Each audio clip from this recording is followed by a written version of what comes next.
ഈ അടുത്ത ദിവസങ്ങളിൽ കണ്ട ഒരു വീഡിയോ ദൃശ്യം, അത്യാവശ്യം നല്ല പ്രായമായ ഒരു മനുഷ്യൻ ഒരു ഓക്സിജൻ സിലിണ്ടർ ഇങ്ങനെ വലിച്ച് അതേ പള്ളിയുടെ ഉള്ളിലേക്ക് കയറിപ്പോകുന്ന, ഓക്സിജൻ സിലിണ്ടർ ഒരു സൈഡിൽ ഇങ്ങനെ സെറ്റ് ചെയ്ത് വെച്ച് കസേരയിൽ ഇരുന്ന് നിസ്കരിക്കുന്ന ഒരു ചിത്രമാണ്.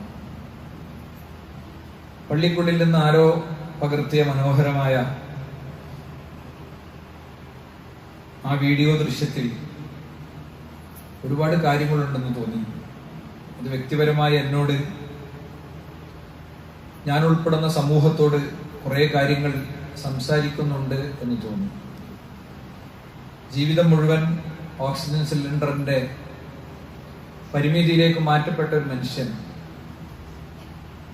അദ്ദേഹം അതിനെ 100% ഉൾക്കൊള്ളുകയും വേണമെങ്കിൽ വീട്ടിൽ വെച്ച് നിർവഹിക്കാവുന്ന നമസ്കാരത്തെ അദ്ദേഹത്തിന്റെ പള്ളിയിലെത്താൻ സൗകര്യം കണ്ട് ആ ഓക്സിജൻ സിലിണ്ടറിന് ഒരു പുതിയ ക്രമീകരണം കൊണ്ടുവന്ന് പള്ളിയിലെത്തി ആരാധനാ കർമ്മങ്ങൾ നിർവഹിക്കുന്ന ഒരു ദൃശ്യമാണ് അവിടെ നമുക്ക് കാണാൻ കഴിയുന്നത്. യഥാർത്ഥത്തിൽ ജീവിതത്തിലെ നൂറുകണക്കിന് കാര്യങ്ങൾ നമുക്ക് നഷ്ടപ്പെടുന്നത് നമ്മുടെ മടി കൊണ്ടാണ്. കസ്ല്, അലസത, മടി എന്നൊക്കെ ഇസ്ലാം വിശേഷിപ്പിച്ച ഈ വിഷയത്തെ വളരെ കൃത്യമായി പ്രവാചകൻ സല്ലല്ലാഹു അലൈഹി വസല്ലം തങ്ങളുടെ ഹദീസുകളും വിശുദ്ധ ഖുർആനും ഇസ്ലാമിക ചരിത്രത്തിൽ ഉന്നതരായ പണ്ഡിതന്മാരും ഒക്കെ കൈകാര്യം ചെയ്തിട്ടുണ്ട്. അതിനെക്കുറിച്ചാണ് ഇന്ന് ചില കാര്യങ്ങൾ നമ്മൾ പറയാൻ വിചാരിക്കുന്നത്. മഹാനായ മൂസ അലൈഹിസ്സലാമക്കും അദ്ദേഹത്തിന്റെ സഹോദരൻ ഹാറൂൻ അലൈഹിസ്സലാമിനും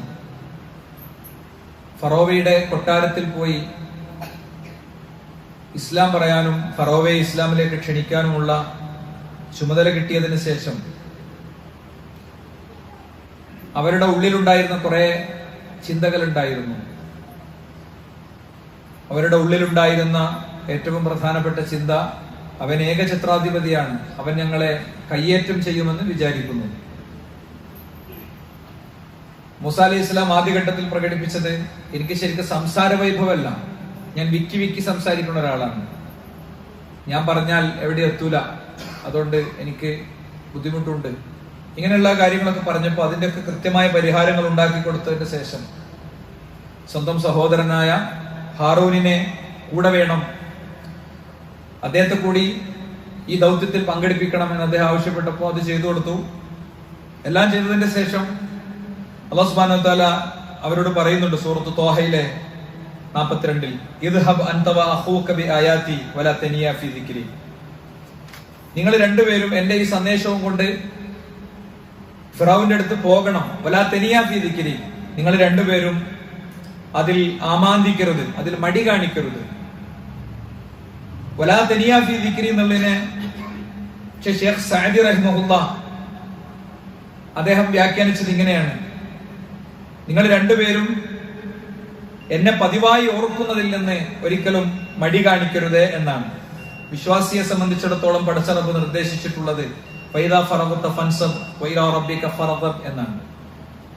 ഫൈദാ ഫറഗ്ത ഫൻസബ് വഇലാ റബ്ബിക ഫറഗ്ബ്, നീ ഒരു ദൗത്യത്തിൽ നിന്ന് വിരമിച്ചാൽ നീ മറ്റൊരു ദൗത്യത്തിൽ ഇടപെടുക. നിന്റെ റബ്ബിൽ നിന്നുള്ള പ്രതിഫലം കാക്ഷിച്ചുകൊണ്ടും ആഗ്രഹിച്ചുകൊണ്ടും നീ പ്രവർത്തിച്ചുകൊണ്ടിരിക്കുക. അപ്പൊ വിശ്വാസിയെ സംബന്ധിച്ചിടത്തോളം വിശ്രമല്ല, വിശ്രമം എന്ന് പറയുന്നത് മരണമാണ് എന്നതാണ് ഇസ്ലാമിന്റെ അടിസ്ഥാനം. അതുകൊണ്ടാണ് നെറ്റിത്തടത്തിൽ വിയർപ്പുള്ളവനായി മരിക്കുന്ന വിശ്വാസിയെ കുറിച്ച്, നെറ്റിത്തടത്തിൽ വിയർപ്പുള്ളവനായി എന്ന് പറഞ്ഞാൽ എന്താ, കുറെ വിയർപ്പ് നെറ്റിയിൽ ഇങ്ങനെ ഉണ്ടായിട്ട് മരിക്കുക എന്നല്ല. നേരെ തിരിച്ച് കഠിനാധ്വാനങ്ങൾക്കും പരിശ്രമങ്ങൾക്കും അവനവന്റെ പ്രായത്തിലും അവനവന്റെ സാഹചര്യത്തിലും നിന്നുകൊണ്ടുള്ള പരമാവധി നിർവഹിച്ച് മരിച്ചുപോട്ടിനെ കുറിച്ചാണ് പറഞ്ഞത്. ആത്മീയ കാര്യങ്ങൾ മാത്രമല്ല, ദുന്യാവിന്റെ കാര്യങ്ങളും അങ്ങനെ തന്നെയാണ്. മഹാനായ നബി കരീം സല്ലല്ലാഹു അലൈഹി വസല്ലം തങ്ങൾ ജോലി ചെയ്യാൻ മടി കാണിച്ച് യാചിച്ച് നടന്ന ആളെ അടുത്ത് വിളിച്ചിട്ട് അദ്ദേഹത്തിന്റെ കയ്യിൽ കോടാലി എടുത്തു കൊടുത്തിട്ട് വിറക് വെട്ടിക്കീറി വിറ്റ് ജീവിക്കാൻ ആവശ്യപ്പെടുന്നുണ്ട്. മാത്രല്ല ഉഡായിപ്പില്, നമ്മളെ പുതിയ കാലത്തിന്റെ ഭാഷയിൽ പറഞ്ഞാൽ എന്തെങ്കിലുമൊക്കെ തട്ടിപ്പൊപ്പിച്ച് വൈറ്റ് കോളറായി നടന്ന് പൈസ ഉണ്ടാക്കി ജീവിക്കുക എന്ന എവിടെയും അധ്വാനം വരാതെ കുറെ മാനേജ്മെന്റുകൾ കൊണ്ട് ജീവിക്കുന്ന ആളുകൾ പൊതുവെ സമൂഹത്തിൽ ഉണ്ടാകും. അവർക്ക് കൂടിയും പാടാണ്. അവനവന്റെ ആരോഗ്യവും അവസ്ഥയും ഉപയോഗിച്ച് പരമാവധി കഠിനാധ്വാനം ചെയ്യാൻ ഇസ്ലാം മനുഷ്യനെ ആഹ്വാനം ചെയ്യുന്നുണ്ട്. അവന്റെ കൈകൾ കൊണ്ട് അവൻ അധ്വാനിച്ചുണ്ടാക്കുന്ന സമ്പാദ്യമാണ് ഭൂമിയിൽ ഏറ്റവും വിശിഷ്ടമായ സമ്പാദ്യം എന്ന് ഇസ്ലാം പഠിപ്പിക്കുന്നുണ്ട്. പള്ളിയിൽ നിന്ന് ജുമാ പിരിഞ്ഞാൽ പള്ളിയിൽ നിന്ന് ജുമാ കഴിഞ്ഞാൽ പിന്നെ നിങ്ങൾ നിങ്ങളുടെ ജീവിതായോധനങ്ങൾ തേടി, അള്ളാഹു തന്ന ഫദ്ലിനെ തേടി, അള്ളാഹു തന്ന സമ്പത്തിനെ തേടി നിങ്ങൾ യാത്ര നടത്തണമെന്ന് പറഞ്ഞിട്ടുണ്ട്. സ്വന്തം നാട്ടിൽ ഉപജീവനത്തിന്റെ വഴിയില്ലെങ്കിൽ ഉപജീവനം തേടി നാടുകളിലേക്ക് യാത്ര പോകണമെന്ന് ഖുർആൻ ആഹ്വാനം ചെയ്തിട്ടുണ്ട്. ആ പാഠങ്ങളൊക്കെ പഠിച്ച ആളുകളായതുകൊണ്ട് തന്നെ ഉമർ ഇബ്നു ഖത്താബ് തന്നെ പറയുന്നുണ്ട്, ഇന്നി അറ റജുല ഫയുഅ്ജിബുനി ഫഅസ്അലുഹു ഹല്ലഹു മിൻ അമലിൻ ഫയുഖാൽ ലാ ഫയസ്ഖുത് മിൻ ഐനി. ഒരു വ്യക്തി, അയാളെ ഞാൻ കണ്ടു, അയാൾ യാതൊരു അമലും ചെയ്യാതെ ജീവിക്കുന്ന ആളാണെങ്കിൽ അവന് എനിക്കൊരു നിലയും വിലയില്ല, അവരെന്റെ കണ്ണിൽ നിന്ന് വീണുപോയി എന്ന് പറഞ്ഞാൽ പിന്നെ അവന് ഞാനൊരു പുല്ല് വില കൊടുക്കുന്നില്ല എന്നത് തന്നെയാണ് അതിന്റെ ഒരു അസ്ല്. അപ്പൊ ഞാനിവിടെ ആദ്യ ഭാഗത്ത് പറയാൻ ശ്രമിച്ചത് ഇത്രയേ ഉള്ളൂ. ഇന്ന് നമ്മൾ മനസ്സിലാക്കേണ്ട ഏറ്റവും അടിസ്ഥാനപരമായ പോയിന്റ് ഇത്രയേ ഉള്ളൂ. സ്വന്തം ജീവിതത്തിലെ ആരോഗ്യത്തിനും സാഹചര്യങ്ങൾക്കും സന്ദർഭങ്ങൾക്കും ഒക്കെ അനുസരിച്ച് നമ്മള് ദീനും ദുന്യാവും ഒരേപോലെ കഠിന പ്രയത്നം നടത്തണം. എന്താ ദുന്യാവിന് വേണ്ടി കഠിന പ്രയത്നം നടത്തുക എന്ന് പറഞ്ഞാൽ ആയുസ് കൂടുന്നതിനനുസരിച്ച്, ജീവിതത്തിലെ വിഭവങ്ങൾ കൂടുന്നതിനനുസരിച്ച് പലപ്പോഴും അള്ളാഹുമായുള്ള ബന്ധമോ അമലോ ഒന്നും കൂടുന്നില്ല. വർഷങ്ങളായി നമ്മള് നിസ്കരിക്കുന്നു, ഖുർആൻ അങ്ങനെ തന്നെ ഉണ്ടോ? നിസ്കരിക്കണ പോലെ തന്നെ ഉണ്ടോ?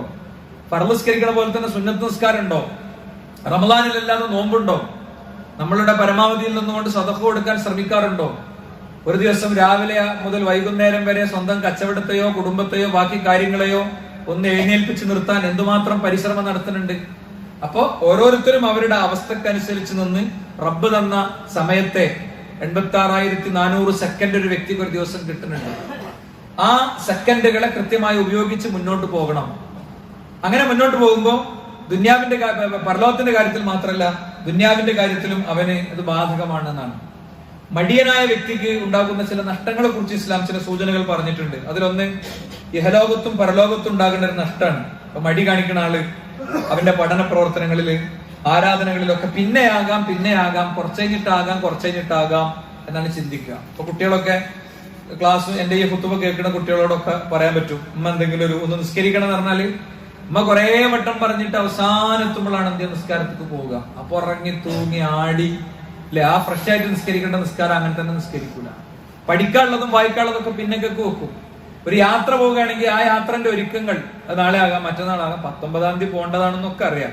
അവസാനം എയർപോർട്ടിൽ എത്താനാവുമ്പോഴായിരിക്കും പാസ്പോർട്ട് എടുത്തിട്ടില്ല എന്ന് മനസ്സിലാവുക. അവിടെ എന്താണ് നഷ്ടം എത്രയാണ്? ഡോക്ടറെ അടുത്തേക്ക് പോകണതിന്റെ മുമ്പ് എല്ലാ കടലാസും ഫയലും കുറച്ച് മണിക്കൂറുകൾക്ക് മുമ്പ് ഒന്ന് അടുക്കി പൊറുക്കി റെഡിയാക്കി വെച്ചിട്ടുണ്ടായിരുന്നെങ്കിൽ മാസത്തിലൊരിക്കലോ 2 മാസത്തിലൊരിക്കലോ മാത്രം അപ്പോയിന്റ്മെന്റ് കിട്ടുന്ന 60-70 ടോക്കനിൽ കാരണം ഡോക്ടറുടെ മുന്നിൽ ചെല്ലുമ്പോൾ കടലാസുകളൊന്നും തപ്പിയാൽ കിട്ടൂല. ഡോക്ടർ അത്ര മതിയായിരുന്നു.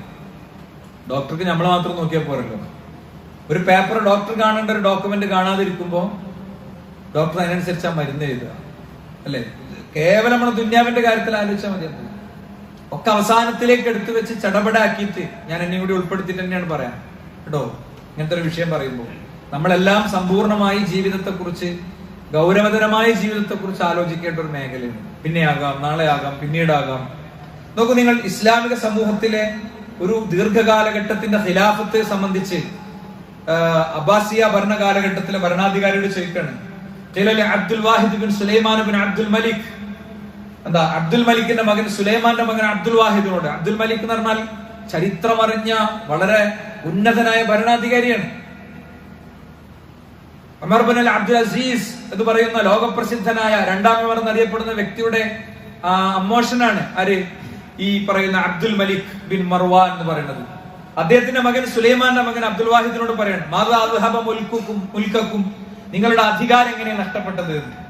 നിങ്ങളുടെ അബ്ബാസിയാക്കളുടെ അധികാരം എങ്ങനെയാണ് നഷ്ടപ്പെട്ടത് എന്നുള്ള ചോദ്യത്തിന് വിശാലമായ സാമ്രാജ്യം. അബ്ബാസിയ കാലഘട്ടം എന്ന് പറയുന്നത് ഇസ്ലാമിക ചരിത്രത്തിലെ ഉന്നതമായ കാലഘട്ടമാണ്, കൊർദോബകളുടെ കാലഘട്ടമാണ്. ഇറാഖ് എന്ന് പറയുന്നത് വിജ്ഞാന വിപ്ലവത്തിന്റെ കാലാണ്.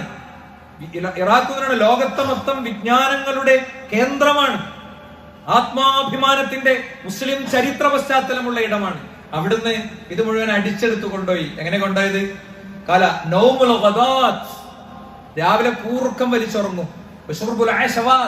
രാത്രി ഇരുന്ന് മദ്യപിച്ച് സമയം കളയും.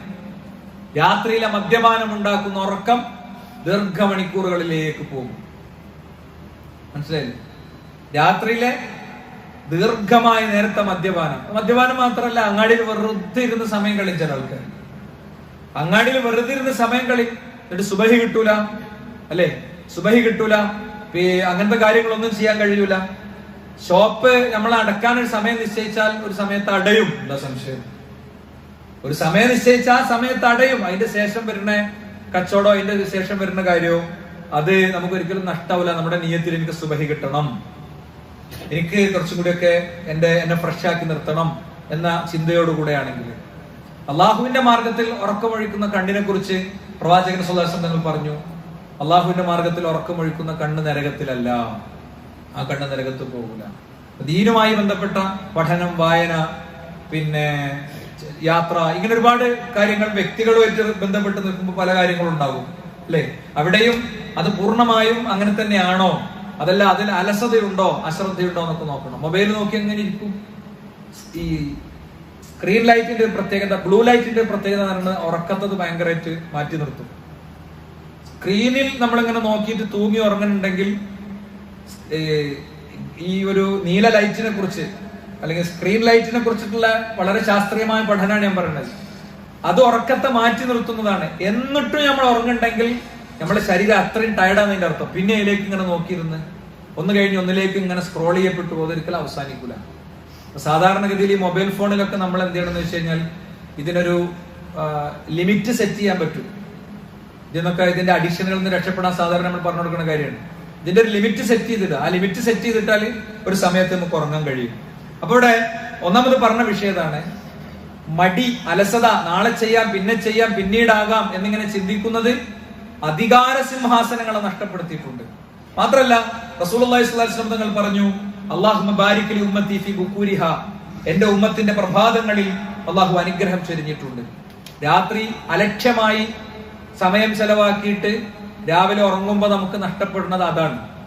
എന്റെ ഉമ്മത്തിന്റെ പ്രഭാതം ഒരുപാട് ബർക്കത്തുകൾ നിറഞ്ഞതാണ്. ഇതൊരിക്കൽ പ്രവാചകൻ പറയുന്നത് കേട്ടപ്പോ പ്രവാചകന്റെ സ്വഹാബിമാരിൽപ്പെട്ട ഒരു സ്വഹാബി അദ്ദേഹത്തിന്റെ കച്ചവടത്തെ വളരെ നേരത്തെ തുടങ്ങി. ആ കച്ചവടത്തെ നേരത്തെ തുടങ്ങിയപ്പോ വലിയ ബർക്കത്ത് കിട്ടി. അദ്ദേഹം അതിസമ്പന്നനായി എന്നത് ചരിത്രത്തിൽ നമുക്ക് കാണാൻ സാധിക്കും. മാത്രല്ല ഈ സമ്പാദനത്തിന്റെയും അധ്വാനത്തിന്റെയും ഒക്കെ ഒരു സമയമാണ്. പക്ഷികളും കിളികളൊന്നും രാവിലെ ഉറങ്ങൂല. ലൗഅന്നകും തതവക്കലൂന അലല്ലാഹി ഹഖ തവക്കുലിഹി, തവക്കുലിന്റെ വിഷയം പഠിപ്പിച്ചപ്പോ പക്ഷികളോട് ഉപമിച്ചിട്ടാണ്. നിങ്ങൾ പക്ഷികളെ പോലെ തവക്കുലാക്കുക. എന്താ കാരണം? ലറുസിഖ്തും കമാ തുർസഖു ത്വയ്ർ, പക്ഷികൾക്ക് എങ്ങനെ ഭക്ഷണം കിട്ടണോ അതുപോലെ നിങ്ങൾക്ക് ഭക്ഷണം കിട്ടും. എന്താ അവർ ചെയ്യണത്? തഖദു ഖിമാസൻ, വയറൊട്ടിയ രീതിയിൽ അവർ രാവിലെ പോകും. വതറൂഹു ബിത്വാന, വയറ് നിറഞ്ഞ രീതിയിൽ അവർ വൈകുന്നേരം തിരിച്ചു വരികയും ചെയ്യും. അപ്പോ രാവിലത്തെ സമയം കൃത്യമായ കാരണങ്ങൾക്കല്ലാതെ രാത്രി ഉറക്കമൊഴിച്ച് നഷ്ടപ്പെടുത്തേണ്ടതല്ല. ഇപ്പൊ വയസ്സായ മാതാപിതാക്കളുണ്ട്, അല്ലെങ്കിൽ നമ്മുടെ ഒരു ജോലിയുടെ ഒരു മോഡ് ഓഫ് ജോബ് അങ്ങനെയാണ്, നൈറ്റിൽ ഡ്യൂട്ടി എടുക്കുന്ന ഒരാളാണ്. എന്തായാലും രാത്രി നമ്മൾ മുടങ്ങണ ഓരോ മിനിറ്റിനെ കുറിച്ചും ഗൗരവത്തിൽ ആലോചിക്കണം. രാത്രി ഉറങ്ങാത്ത ഒരു പുതിയ സമൂഹം അവിടെ ഉണ്ടായി വരുന്നുണ്ട്. രാത്രി ഉറങ്ങാത്ത ഒരു പുതിയ സമൂഹം ഇവിടെ ഉണ്ടായി വരുന്നുണ്ട്. നമ്മുടെയൊക്കെ ഒരു ലൈഫ് ഷെഡ്യൂൾ അനുസരിച്ച് ദൂരസ്ഥലങ്ങളിൽ പരിപാടികളോ യോഗങ്ങളോ ഒക്കെ കഴിഞ്ഞ് പലപ്പോഴും വരുമ്പോൾ കാണുന്ന ഒരു കാഴ്ചയുണ്ട്. എല്ലാ അങ്ങാടികളും ലൈവായിരിക്കും. അവിടെയൊക്കെ ഉണ്ടാകും വട്ടം കൂടി കുറച്ച് ആൾക്കാർ. ആ വട്ടത്തിലേക്ക് പിശാച് വരും പ്രിയപ്പെട്ടവരെ. ആ വട്ടത്തിൽ നിന്ന് അത് പലയിടത്തേക്കും എത്തുന്നുണ്ട്. തീരാ നഷ്ടങ്ങളിലേക്കും ദുഃഖങ്ങളിലേക്കും ദുരന്തങ്ങളുടെ ആയക്കടങ്ങളിലേക്കും കുടുംബത്തെയും വ്യക്തികളെയും ഒക്കെ എത്തിക്കുന്നത് അവസാനം സിന്തറ്റിക് ലഹരിയുടെ അടിമകളായി എവിടെയെങ്കിലുമൊക്കെ മരിച്ചു തീരുന്നത് ഇങ്ങനത്തെ ചുറ്റുപാടിലുള്ളവർ തന്നെയാണ്. ഇപ്പൊ മോൻ എത്ര മക്കളുണ്ട് എന്നുള്ളതോ മോനെ കല്യാണം കഴിച്ചോ എന്നുള്ളതോ എന്നൊരു വിഷയമൊന്നുമല്ല. വാപ്പാര് ചോദിക്കണം എവിടെയായിരുന്നു നീ എന്ന് ചോദിക്കണം. അത് ചോദിക്കാവുന്ന വിധമുള്ള ഒരു രീതിയിൽ മക്കളെ വളർത്തിയെടുക്കണം. മനസ്സിലായില്ലേ? ചോദിച്ചാൽ അതിന് കൃത്യമായ ഉത്തരം പറയാനും കഴിയണം. അതുകൊണ്ട് ഈ വിഷയത്തെ കുറച്ചുകൂടി ഗൗരവത്തോടെ നമ്മൾ കാണുക. മടിയും അലസതയും ദുന്യാവും പരലോകവും നഷ്ടപ്പെടുത്തുന്നതാണെന്നാണ് നമ്മൾ ഒന്നാമത് പറഞ്ഞത്.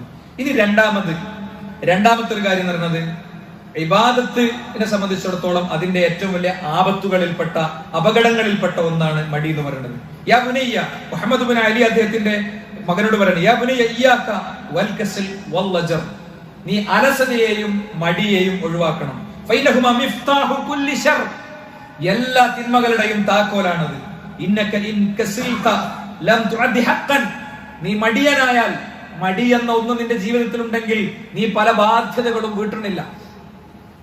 നീ തോന്നിപ്പിക്കുന്നുണ്ടാവും, പക്ഷേ പല ബാധ്യതയും വീട്ടണില്ല.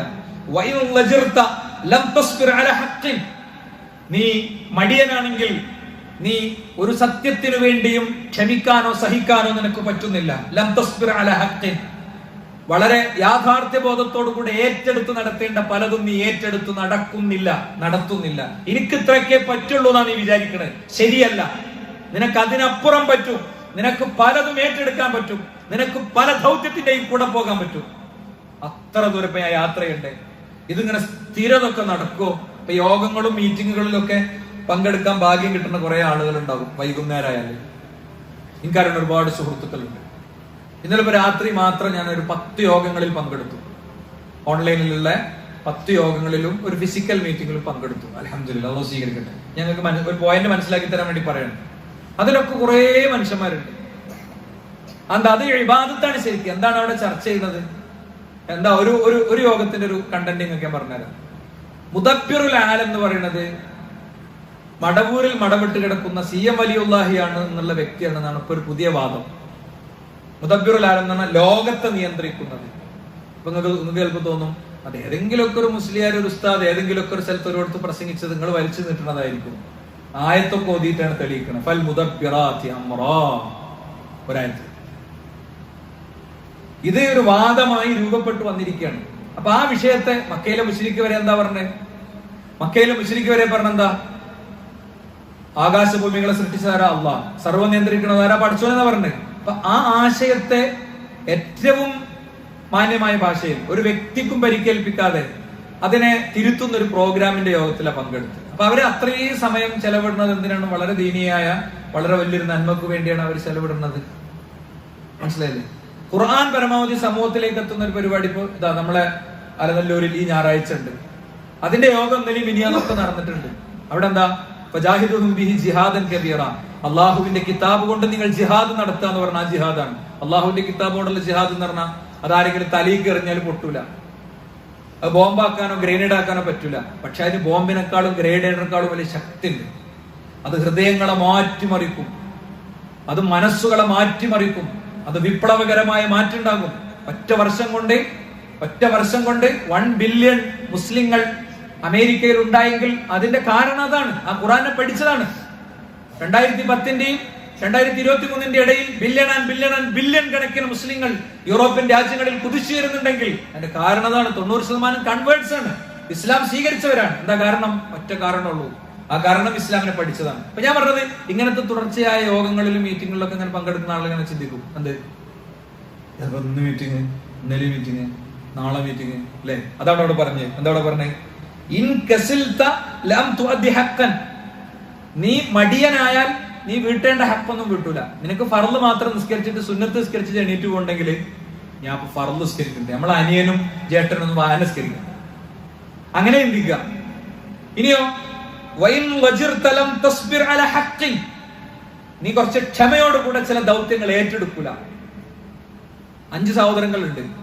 ബാപ്പി ഉമ്മയും പരമാവധി എന്റെ അടുത്ത് നിൽക്കട്ടെ എന്ന് വാശി പിടിക്കൂല. സൗദി അറേബ്യയിലെ കോടതിയിൽ കേസ് വന്ന പോലെ 60 വയസ്സായ മോനെ 90-95 വയസ്സായ വാപ്പാക്ക് വേണ്ടിയിട്ട് വാദിക്കുകയാണ്. ഇളയ മോനുണ്ട്, എന്താ വാപ്പാനെ എന്റെ അടുത്ത് നിർത്തണം. മറ്റേ മോൻ പറഞ്ഞു മൂപ്പരെടുത്ത് നിർത്തിയ വാപ്പാക്ക് ശരിക്കും ശ്രദ്ധ കിട്ടൂല. കോടതിയിൽ വക്കീലിനെ വെച്ച് വാദിച്ച് സ്വന്തം പിതാവിനെ വേണ്ടി പിടിവലി കൂടാണ്. ഒരു ഭാഗത്ത് നിറക്കണ്ണുകളോടെ, സന്തോഷത്തിന്റെ നിറക്കണ്ണുകളോടെ നോക്കി നിൽക്കണേ ഒരു വാപ്പാനെ നമ്മൾ കാണുകയാണ്. മനസ്സിലായില്ലേ? അവിടേക്ക് എത്തണം. എന്തുകൊണ്ടാ? ഇതാണ് ഈ ഒറ്റ വാചകം. എന്താ? എനിക്ക് ചെയ്യാൻ പറ്റണതിന്റെ പരമാവധി ഞാൻ ചെയ്യണം എന്നുള്ള ചിന്തയിലേക്ക് എത്തുമ്പോഴാണ് സുഹൃത്തുക്കളെ അങ്ങനത്തെ ഒരു ചുറ്റുപാട് ഉണ്ടാകുക. മുനാഫിഖീങ്ങളുടെ ഗുണമായിട്ട് പഠിപ്പിച്ചത് മടിയാണ്. ഇന്നൽ മുനാഫിഖീന യുഖാദിഊനല്ലാഹ് വഹുവ ഖാദിഉഹും. മുനാഫിഖീങ്ങൾ വിചാരിക്കുന്നത് അള്ളാഹിനെ പറ്റിക്കുകയാണെന്നാണ്. ശരിക്കും അവര് വഞ്ചിക്കപ്പെടുകയാണ്. ഇസ്ലാമിന്റെ വേഷം, കോലം, രീതിയൊക്കെ സ്വീകരിച്ചിട്ട് ഇങ്ങനെ നടക്കുന്നു. ജനം വിചാരിക്കുന്നു ഞാൻ മുസ്ലിമാണെന്ന്. പക്ഷേ അവര് സ്വയം വഞ്ചിതരാകാണ്. എന്താ അവരുടെ പ്രത്യേകത? വൈദാ ഖാമു ഇല സ്വലാത്തി ഖാമു കുസാലാ. അവരെ നിസ്കാരത്തിലേക്കാണ് വിളിച്ചാണ് കിട്ടൂല. അവരെ മനസ്സിലായില്ലേ? നിസ്കാരത്തിൽ ആവുമ്പോ 10 മിനിറ്റ് ഉണ്ടല്ലോ, 5 മിനിറ്റ് കൊണ്ട് അവിടെ എത്താം. 5 മിനിറ്റ് ആകുമ്പോ ജസ്റ്റ് ഒരു ഫോൺ കോൾ വന്ന് പിന്നെ ഒരു 15 മിനിറ്റ് ഓർമ്മ വന്നു. അപ്പോഴത്തെ നിസ്കാരം കഴിയും. വാപ്പ ഒന്ന് വിളിക്കണം, ഉമ്മ ഒന്ന് വിളിക്കണം. ആർക്കെങ്കിലും അവനെ പറ്റിയാൻ തോന്നുന്നുണ്ടെങ്കിൽ, സ്വന്തത്തെ പറ്റിയാൻ തോന്നുന്നുണ്ടെങ്കിൽ അവരെ പറ്റി തന്നെയാണ് ഈ പറയണത്. അവരെ പറ്റി തന്നെയാണ് ഈ പറയുന്നത്. ചില ആളുകൾക്ക് നിസ്കാരത്തിന് പ്ലാനേ ഇല്ല. സമയം കിട്ടുമ്പോ ഒന്ന് പാഞ്ഞു പോയിട്ട് ഒരു 1.5 മിനിറ്റിന്റെ കുത്തി എണീച്ച് പോരലാണ് അല്ലേ? നിങ്ങൾ കോഴി കൊത്തുന്നത് പോലെ നിസ്കരിക്കരുതെന്ന് പ്രവാചകൻ പറഞ്ഞു. അപ്പൊ നിഫാഖ് എന്ന് പറയുന്നത് സുഹൃത്തുക്കളെ ശരീരത്തിൽ എന്തെങ്കിലും ഒരു അവയവത്തിൽ വീങ്ങി വരുന്ന സാധനമൊന്നുമല്ല.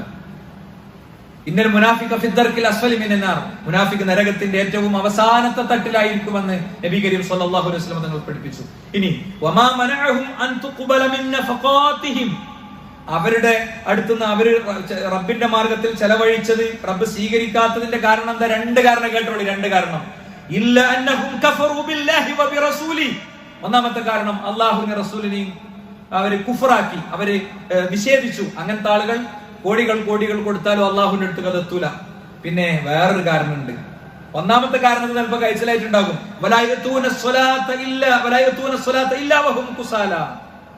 അവർ മടിച്ച് അല്ലെ, മടിച്ചിട്ട് അങ്ങോട്ട് എത്തുള്ളൂ. ഇപ്പൊ തന്നെ വേണോ, അങ്ങനെ വേണോ, അങ്ങനെ ആലോചിച്ചിട്ട് നിസ്കരിക്കാനൊക്കെ പറഞ്ഞാല് ഇവിടെ കുട്ടികളൊക്കെ ഇരിക്കുന്നുണ്ട് അല്ലെ.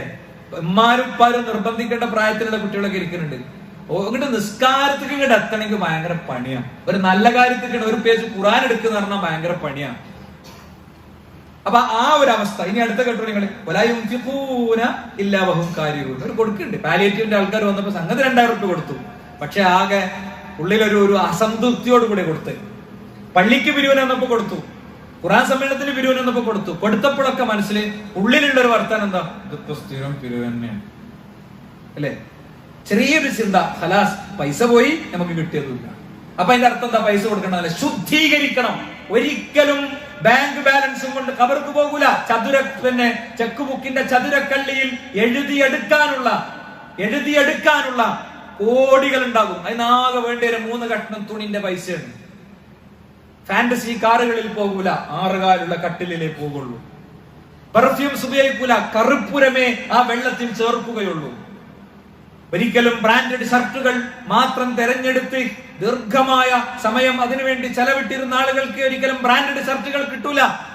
ആ 3 കഷ്ണം വെള്ളത്തുണി മാത്രമേ കിട്ടുള്ളൂ. അതെപ്പോഴും സംഭവിക്കാം. നിങ്ങൾ ആലോചിച്ച് നോക്ക്. നമ്മുടെ നാട്ടിലെ വളരെ ചെറിയ പ്രായമുള്ള ഒരു കുട്ടി മരണപ്പെട്ടു. അള്ളാഹു ആ കുഞ്ഞിന് സ്വർഗം കൊടുക്കുമാറാകട്ടെ എന്ന് പ്രാർത്ഥിക്കുകയാണ്. അവന്റെ മരണത്തിലൂടെ അവന്റെ മാതാപിതാക്കൾക്കുണ്ടായിട്ടുള്ള മാനസിക ദുഃഖങ്ങളെ അവർക്ക് കടിച്ചമർത്താനും കുഞ്ഞു മരിച്ചാൽ സ്വർഗമുണ്ട് എന്ന റസൂലുള്ളാഹി കൊടുത്ത ആ ഓഫറിലേക്ക് അവർക്ക് എത്താനുമുള്ള തൗഫീഖ് പ്രദാനം ചെയ്യുമാറാകട്ടെ. ആരെ വീട്ടുക്കും വരും സുഹൃത്തുക്കളെ ആംബുലൻസ്. അപ്രതീക്ഷിതമായ ദിവസം ബഹളങ്ങൾ ഉണ്ടാക്കാതെ വീട്ടുമുറ്റത്തേക്ക് വരുന്ന ആംബുലൻസ് ജീവിതത്തിന്റെ പിൽക്കാലങ്ങളിൽ ഒരുപക്ഷെ ഡിപ്രഷൻ രോഗിയായി, മാനസിക രോഗിയായി, അങ്ങനെ മരുന്നും കുടിച്ച് ഉറങ്ങിത്തീരേണ്ടിടത്തേക്ക് വരെ എത്തിക്കും. അല്ലാഹു കാത്ത് രക്ഷിക്കുമാറാകട്ടെ. അതുകൊണ്ട് പറ്റണ നേരത്ത് പണിയെടുക്കാൻ നമുക്ക് പറ്റണം.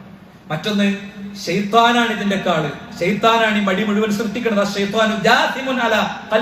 ആദം, മനുഷ്യന്റെ രക്തചംക്രമണ പ്രക്രിയയിൽ ശൈത്താൻ ഇങ്ങനെ ഉണർന്നിരിക്കുകയാണ്. അള്ളാഹുവിനെ നമ്മൾ ഓർക്കുമ്പോഴൊക്കെ അവൻ എന്ത് ചെയ്യും? നമ്മളെടുത്ത് അശക്തനായി പിന്മാറിപ്പോകും. അല്ലാത്ത സമയത്തോ അവൻ നമ്മളെങ്ങനെ കൺഫ്യൂസ് ആക്കിക്കൊണ്ടിരിക്കും, മറപ്പിച്ചുകൊണ്ടിരിക്കും, മടി പിടിപ്പിച്ചുകൊണ്ടിരിക്കും. അതുകൊണ്ട് തന്നെയാണ് ഹദീസിൽ കാണാം, റസൂലുള്ളാഹി സ്വല്ലല്ലാഹു അലൈഹി വസല്ലം പറയാണ്, യഅഖദു ശൈത്വാനു അലാ ഖാഫിയത്തി റഅസി അഹദികും ഇദാ ഹുവ നാമ തലാത ഉഖദിൻ. ഒരു വ്യക്തി അവൻ ഉറങ്ങുമ്പോൾ പിശാച് അവന് 3 കെട്ടുകൾ ഇടുന്നു. ഈ പിശാച് ഇടുന്ന കെട്ട് നമ്മൾ നോക്കിയാൽ കാണുന്ന കെട്ടല്ല. ആ കെട്ട് എങ്ങനെയായിരിക്കും, ഓൻ എങ്ങനെയാണ് കെട്ട്, അങ്ങനെ കണ്ട് വിചാരിച്ചിട്ട് ശൈത്താൻ അയ്മൺ കൺഫ്യൂഷൻ ആക്കും. എന്നിട്ട് ശൈത്താനാണ് നിസ്സാരവൽക്കരിക്കും അല്ലെ. 3 കെട്ടവനിലിടും. ആ കെട്ടുകൾ എങ്ങനെയാണ്? എന്നിട്ട് പറയും അവനോട് ദീർഘമായി ഉറങ്ങിക്കോ. അങ്ങനെ അള്ളാഹുവിന്റെ റസൂൽ പറയാണ്, അള്ളാഹുവിനെ ഓർത്തുകൊണ്ടൊരു വ്യക്തി എഴുന്നേൽക്കുകയാണ്. എന്താ ബിസ്മിക അല്ലാഹുമ്മ അഹ്യാ വ അമൂത്ത് എന്ന് പറഞ്ഞ് ഉറങ്ങിയൊരു വ്യക്തി, ആ ഉറങ്ങുന്ന ഉറക്കത്തിൽ തന്നെ പിശാചിന് ഒരു ബന്ധനം ഏർപ്പെടുത്തുകയാണ്. ആയത്തുൽ കുർസി ഓതി ഉറങ്ങുന്ന ഒരു വ്യക്തി അവന് മലക്ക് കാവൽ നിൽക്കുന്നതാണ്. അവന് മലക്ക് കാവൽ നിൽക്കും. ഞാൻ എന്റെ കഴിഞ്ഞ മുമ്പത്തെ ഖുതുബയിൽ പറഞ്ഞിരുന്നു.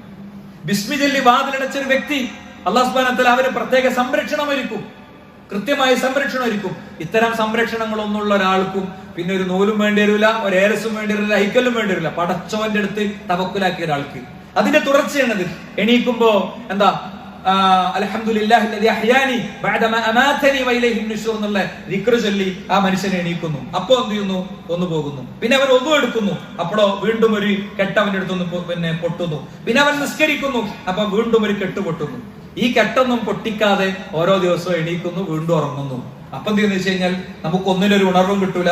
ദീനിയായ ഒരു പുതിയ നന്മ ജീവിതത്തിൽ അന്നത്തെ ദിവസം സംഭവിച്ചിട്ടുണ്ടാവില്ല എന്നുള്ള കാര്യം ഉറപ്പാണ്. അപ്പൊ അതുകൊണ്ട് ഇതിൽ നിന്നൊക്കെയുള്ള സുരക്ഷിതത്വത്തിന്റെ വഴി എന്താണ്? ഇതിൽ നിന്നൊക്കെയുള്ള സുരക്ഷിതത്വത്തിന്റെ ഏറ്റവും വലിയ വഴി എന്ന് പറഞ്ഞാൽ ഒന്ന് അള്ളാഹുവോടുള്ള പ്രാർത്ഥനയാണ്. ധാരാളം ദിക്റുകളുണ്ട്. ഞാൻ എപ്പോഴും പറയാറുണ്ട് അദ്കാർ സുബാഹിനെ കുറിച്ച്. നിങ്ങളൊക്കെ അത് ചൊല്ലി തുടങ്ങിയിട്ടുണ്ടോ എന്ന് എനിക്കറിയില്ല. അദ്കാർ സുബാഹിൽ കസിലിൽ നിന്ന് രാവിലെ തന്നെ പഠിച്ചവനോട് അല്ലാഹുമ്മ അഊദു ബിക മിനൽ കസിൽ, മടിയിൽ നിന്ന്, അലസതയിൽ നിന്ന്, ഗഫലത്തിൽ നിന്ന് എന്നെ നീ സംരക്ഷിക്കണം എന്ന് പറഞ്ഞിട്ട് തുടങ്ങണത് തന്നെ. അപ്പൊ അങ്ങനത്തെ ദിക്റുകൾ നമ്മൾ നിരന്തരം ജീവിതത്തിൽ ചൊല്ലുക എന്നുള്ളത് ഇതിൽ ഏറ്റവും പ്രധാനപ്പെട്ട ഒരു കാര്യമാണ്.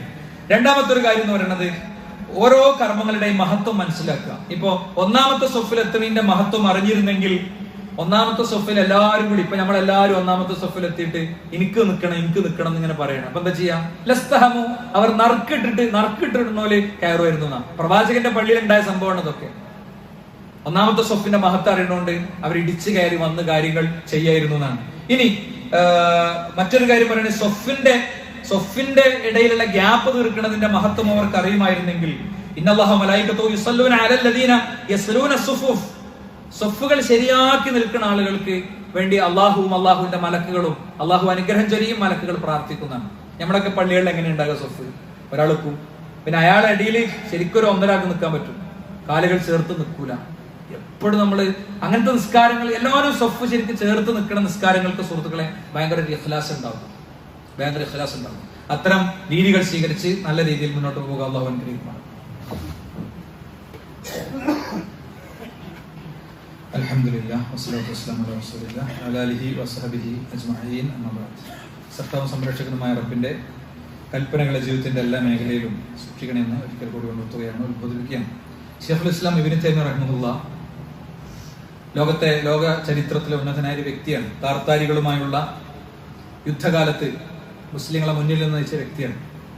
ഒരു താർത്താരിയായ പട്ടാളക്കാരൻ്റെ ഒരു മുസ്ലിമിനെ കണ്ടാൽ നീ ഇവിടെ നിൽക്ക്, ഞാൻ ഇപ്പൊ വരാം, അങ്ങനെ കൊല്ലാളെ വാളെടുക്കാൻ പോകണം, അനങ്ങി പോകരുത് എന്ന് പറഞ്ഞു കഴിഞ്ഞാൽ പേടിച്ചിങ്ങനെ നിൽക്കും. അവൻ വന്നിട്ട് കൊന്നിട്ടിട്ട് പോകും. അങ്ങനത്തെ ഒരു കാലം ഉണ്ടായിരുന്നു. ആ കാലത്ത് മുസ്ലിങ്ങളെ നയിച്ച ആളാണ്. അദ്ദേഹം ജയിലിൽ അടക്കപ്പെട്ടു. ജയിലിൽ നിന്നാണ് മരണപ്പെട്ടത്. ജയിലിൽ നിന്ന് അദ്ദേഹത്തിന്റെ മയ്യത്താണ് ആളുകൾ വാങ്ങിയത്. അദ്ദേഹം ജയിലിൽ കഴിയുന്ന സമയത്ത് ചെയ്തിരുന്ന ഒരു കാര്യമുണ്ട്. മടിക്കുള്ള നല്ലൊരു ഔഷധമാണ് അത് തോന്നിയതുകൊണ്ടാണ് ആ ചരിത്രം പറയുന്നത്. എല്ലാ വെള്ളിയാഴ്ചയും അദ്ദേഹം കുളിച്ചൊരുങ്ങി ജയിൽ വസ്ത്രം ധരിച്ച് ഗേറ്റിന്റെ അവിടെ വരും. ജയിലർ ചോദിക്കും എന്തേ എനിക്ക് ജുമാക്ക് പോകണം എന്നറിയും. അപ്പൊ ജയിലർ പറയും നിങ്ങൾ വിടാൻ പറ്റൂല. ശരി, ഞാൻ ചെയ്യേണ്ട അത്ര ഞാൻ ചെയ്തു, ബാക്കി നിങ്ങൾ ചെയ്യേണ്ടതാണ്. അപ്പൊ അദ്ദേഹത്തിന് അറിയാലോ എന്നെ വിടൂലെന്ന് അറിഞ്ഞിട്ടും മൂപ്പർ എന്ത് ചെയ്യുന്നു? കുളിക്കുന്നു, ഒരുങ്ങുന്നു, വരുന്നു. ഈ ഒരു സന്നദ്ധതയിലേക്ക് നമ്മൾ എത്തുക എന്നുള്ളത് പ്രധാനമാണ്.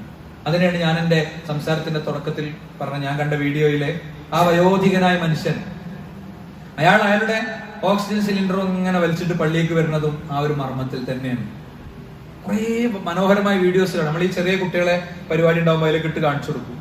ഈ നടക്കാൻ കഴിയാത്ത ആളുകൾ, വികലാംഗര്, ഉരുണ്ടു മറിഞ്ഞു വരുന്നവരൊക്കെ പള്ളികളിലേക്ക് എത്തുന്നു. ഓരോരുത്തരും പകർത്തിയ വീഡിയോസ് ആണ്. ഭയങ്കര പ്ലാൻഡ് വീഡിയോസ് അല്ല. ഈ വീഡിയോസിന്റെ ഒക്കെ പ്രത്യേകത അതാണ്.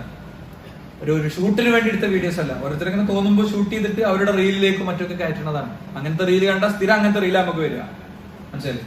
വേറെ റീല് കണ്ട ആ റീലാണ് വരിക. സാന്ദർഭികമായിട്ട് പറഞ്ഞെന്ന് മാത്രം. അപ്പോ ഇത് ഈ ചരിത്രം നമുക്ക് ഇതിൽ വലിയൊരു ഗുണപാഠമാകേണ്ടതുണ്ട്. ആ രീതിയിൽ നമുക്ക് കാര്യങ്ങളെ ഏറ്റെടുത്ത് മുന്നോട്ട് പോകാൻ കഴിയണം എന്നാണ് ഈ ഒരു സന്ദർഭത്തിൽ ഞാൻ പറയുന്നത്. വിശുദ്ധ ഖുർആനുമായുള്ള ബന്ധം എന്ന് പറയുന്നത് വളരെ പ്രധാനമാണ് സഹോദരന്മാരെ. വിശുദ്ധ ഖുർആന് നാളെ അള്ളാഹുവിന്റെ റസൂല് പരലോകത്തെന്ന് പറയുന്നതാണ്, പഠിച്ചോനെ ഇന്ന ഖൗമി ഇത്തഖദു ഹാദൽ ഖുർആന മഹ്ജൂറ, എന്റെ ജനങ്ങൾ ഈ ഖുർആനിനെ അവഗണിച്ചു എന്ന് പരാതി പറയുന്നതാണ്. പ്രവാചകനാരാ? കാരുണ്യത്തിന്റെ തിരുദൂതനാണ്. ഉമ്മത്തിൽപ്പെട്ട ഓരോ വ്യക്തിയും, കോടിക്കണക്കിന് മനുഷ്യന്മാർ സിറാത്ത് കിടക്കുമ്പോൾ സിറാത്തിന്റെ അപ്പുറത്ത് പ്രവാചകൻ സുജൂദിൽ കിടന്നിട്ട് പ്രാർത്ഥിക്കുന്നതാണ്, സല്ലിം സല്ലിം, അല്ലാഹുവേ അയാളെ രക്ഷിക്ക് ഇങ്ങനെ പ്രാർത്ഥിച്ചുകൊണ്ടിരിക്കുന്നതാണ്. ഇങ്ങനെ കാരുണ്യം കാണിക്കുന്ന പ്രവാചകൻ. പക്ഷേ ഖുർആനിനെ അവഗണിച്ച ആളുകൾക്കെതിരിൽ പരലോകത്ത് ആക്ഷേപം പറയുന്നതാണ്. നമ്മൾ അതിൽ ഉണ്ടാവുമോ? നമ്മൾ ആലോചിക്കണം. നമ്മൾ ഖുർആൻ എടുത്തിട്ട് എത്ര ദിവസമായി? ഖുർആൻ പഠിച്ചിട്ട് എത്ര ദിവസമായി? ഈ അവസ്ഥ സമൂഹത്തിൽ ഉള്ളത് കൊണ്ട് തന്നെ ഖുർആനിലേക്ക് ജനങ്ങളെ അടുപ്പിക്കാനാണ് ഖുർആൻ സമ്മേളനങ്ങൾ എന്നുള്ള പേരിൽ ഓരോരുത്തരുടെയും വീട്ടിൽ കയറി ഇറങ്ങി ആളുകളെ ക്ഷണിച്ചിട്ടുള്ള പരിപാടികളുമായി നമ്മൾ മുന്നോട്ട് പോകുന്നത്. ഈ ഞായറാഴ്ച വൈകുന്നേരം അസ്ർ സലക്ക് ശേഷം തുടങ്ങി ഒരു 9 മണിയോടുകൂടെ അവസാനിക്കുന്ന രീതിയിൽ പിന്നെ അലനല്ലൂരിൽ വെച്ചാണ് ക്രൗൺ ഓഡിറ്റോറിയത്തിൽ അതിന്റെ മുറ്റത്തുല്യ പന്തലൊക്കെ ഇട്ട് മനോഹരമായ രീതിയിൽ കാര്യങ്ങൾ സെറ്റ് ചെയ്തുകൊണ്ടുള്ള ഒരു സമ്മേളനം നടക്കുന്നുണ്ട്. നമ്മളവിടെ അസ്ർ സലക്ക് അവിടെ ഉണ്ടാകണം. അത് ഒരു സംഘടനയുടെ സമ്മേളനത്തിന് എത്രയല്ല. നിങ്ങൾ വെറുതെ അവിടെ ഇരുന്നിട്ട് അതൊരു സംഘടനാ പ്രമോഷൻ ആയിരുന്നു എന്ന് നിങ്ങൾക്ക് തോന്നുന്നുണ്ടെങ്കിൽ അടുത്ത വെള്ളിയാഴ്ച നിങ്ങൾ ഇങ്ങോട്ട് പറയണം. അല്ലെങ്കിൽ നിങ്ങൾ പറഞ്ഞിട്ട് ഞാൻ പോയത് അവിടെ കുറച്ച് സംഘടന വലുതാക്കണ പരിപാടി എന്നല്ലാതെ അവിടുന്ന് ഒരു ദീനം എനിക്ക് കിട്ടിയില്ല. ധൈര്യമായിട്ട് നിങ്ങൾ പോയിക്കോളും. അതിന്റെ ഉത്തരവാദിത്വത്തിലിരിക്കുന്ന ഒരാൾ എന്നുള്ളതും കൂടിയാണ് ഞങ്ങളോട് പറയുന്നത്. അതിൽ പങ്കെടുക്കണം. അതിൽ കുടുംബങ്ങളെ സംബന്ധിച്ച വിഷയങ്ങളുണ്ട്, ഖുർആനുമായി ബന്ധപ്പെട്ട വിഷയങ്ങളുണ്ട്, വിവിധ വിഷയങ്ങളിൽ ഏറ്റവും പ്രഗത്ഭരായ ആളുകളാണ് സംസാരിക്കുന്നത്. ആ പരിപാടിയിൽ എല്ലാവരും പങ്കെടുക്കണം ഈ ഒരു സന്ദർഭത്തിൽ ഓർമ്മപ്പെടുത്തുകയാണ്. അള്ളാഹു നമ്മുടെ മനസ്സിനെയും ജീവിതത്തെയും ഒക്കെ കൂടുതൽ നല്ല രീതിയിൽ ക്രമീകരിച്ച് ജീവിതത്തെ ചിട്ടപ്പെടുത്തി മുന്നോട്ട് പോകാനുള്ള തൗഫീഖ് നമുക്ക് പ്രദാനം ചെയ്യുമാറാകട്ടെ. നമ്മുടെ കുട്ടികൾ വെക്കേഷനിലേക്ക് പോവുകയാണ്. അപ്പൊ അവർക്ക് എന്തെങ്കിലുമൊക്കെ ഒരു ഏർപ്പാട് നമ്മൾ ഉണ്ടാക്കി കൊടുക്കണം. വെറുതെ ഇങ്ങനെ വെയിലും കൊണ്ട് വെറുതെ ഇങ്ങനെ ഫോണിൽ റീലും കണ്ടിരിക്കുന്ന ഒരു അവസ്ഥയ്ക്ക് എത്തിക്കരുത്. ഒരു സെൽഫ് പ്ലാനിങ് നമുക്ക് വേണം. ഇന്ന പുസ്തകം വായിച്ച് തീർക്കണം, അല്ലെങ്കിൽ ഇന്ന കാര്യം നീ ചെയ്തു തീർക്കണം, ഇന്ന ദിക്ർ നീ പഠിക്കണം, ഉപ്പ എനിക്ക് ഇന്ന സമ്മാനം തരും. അങ്ങനെയൊക്കെ ഇന്നത്തെ കാലത്ത് കുട്ടികളെ കിട്ടുള്ളൂ. അതേപോലെ ഇപ്പൊ പീസ് റേഡിയോക്കൊക്കെ കേന്ദ്രീകരിച്ച് നമ്മുടെ പല കോഴ്സുകളുണ്ട്. അങ്ങനത്തെ കോഴ്സുകളുടെ ഭാഗമാക്കാനൊക്കെ സദ്ദിഖ് അല്ലാഹു നമ്മിൽ നിന്ന് സ്വീകരിക്കുമാറാകട്ടെ. അവന്റെ മുഅ്മിനീങ്ങളിൽ നമ്മെ ഉൾപ്പെടുത്തുമാറാകട്ടെ. അവന്റെ മുത്തഖീങ്ങളിൽ നമ്മെ ഉൾപ്പെടുത്തുമാറാകട്ടെ. പിശാചിന്റെ കണികളിൽ നിന്ന് അല്ലാഹു നമ്മെ കാത്തുരക്ഷിക്കുമാറാകട്ടെ. ലോകത്തെമ്പാടുമുള്ള വിശ്വാസികൾക്ക് അല്ലാഹു സുരക്ഷിതത്വത്തിന്റെ നാളും നാഴികയും പ്രധാനം ചെയ്യുമാറാകട്ടെ. ഇസ്ലാമിന്റെ ശത്രുവിന്റെ പദ്ധതികൾ അല്ലാഹു തകർക്കുമാറാകട്ടെ. اللهم اغفر للمؤمنين والمؤمنات اللهم اعز الاسلام والمسلمين واذل الشرك والمشركين ربنا آتنا في الدنيا حسنه وفي الاخره حسنه ربنا وقنا عذاب النار امين امين برحمتك يا ارحم الراحمين والحمد لله رب العالمين وصلى الله